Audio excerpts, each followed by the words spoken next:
Hi guys, in this video I will show you how to change the language in Asana. What you need to do,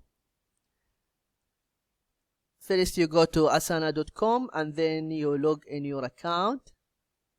After that you click in your profile icon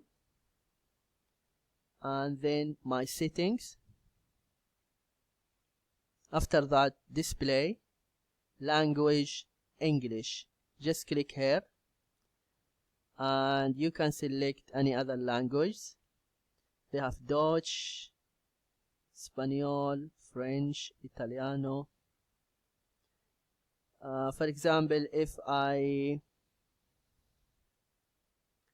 select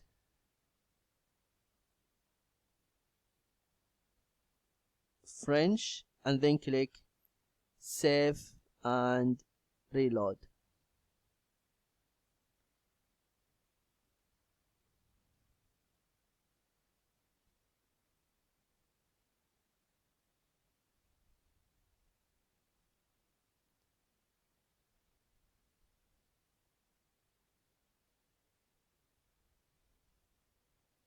You can see now the language has changed to French.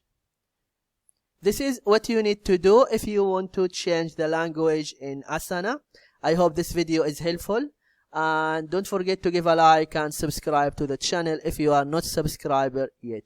Thank you and see you.